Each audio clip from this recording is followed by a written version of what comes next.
Ngisemncane nje ngisakhula ngake ngathathwa umunye umngani wami sahamba saya emaromeni ngoba ugogo wakhe wayekhonza khona emaromeni. Wangithatha-ke nami lo mngani lona saya emaromeni elokhu engitshela ethi kumnandi laphana, ethi futhi kuney'ntombi ezinhle. Nathi-ke sihamba ngalowo mqondo lo ukuthi kuney'ntombi ezinhle. Saya-ke impela nami ngafike ngakuthanda ukuba khona. Ngangithanda kakhulu-ke mina iRosali ngoba iRosali leli ngangithanda nje ukukhanya kwalo ebusuku. Bayazi-ke abake beligqoke iRosali leli eliyikhandlela ukuthi ebusuku liyalikhanye noma lalibuye lingithuse ngoba ukukhanya kwalo ebusuku ngangiyembona ngazuthi liza kimi kube ngathi liyahlehla. Kodwa lokho nje ngangikuthanda, ngikubona kuyisimanga, ngiyitshela ukuthi kusho ukuthi uNkulunkulu unami.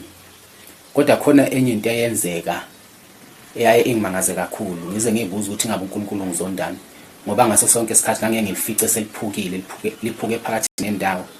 Kube ngazuthi kade liphulwa umuntu kodwa futhi liphukela lona. Leyo nto yayingiphatha kabuhlungu kakhulu. Sekuthi-ke manje ngoba sengikhulile nje sengimngaka, sesiyayixoxela nomngani wami ngelinye ilanga. Usethi umngani wami, uyazi yini ukuthi lesi siphambano samaRoma ukuthi isiphambano sikaSathane? Ngiyabuza mina ngithi usho ngani? Uthi leso siphambano leso isiphambano esibheke phansi. Wobuka indlela abasuke besisha ngayo lesi siphambano lesi, bayebethi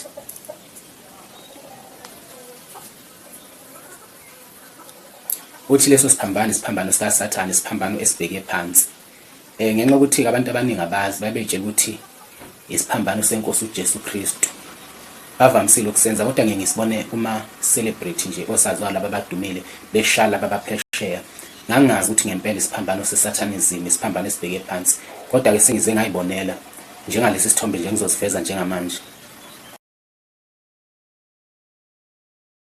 Lesi siphambano uyasibona sisesimongo sikaSathane. Uma ubheka laphana empawini kaSathane nasebusweni bukaSathane uyofica lesi siphambano esibheke phansi.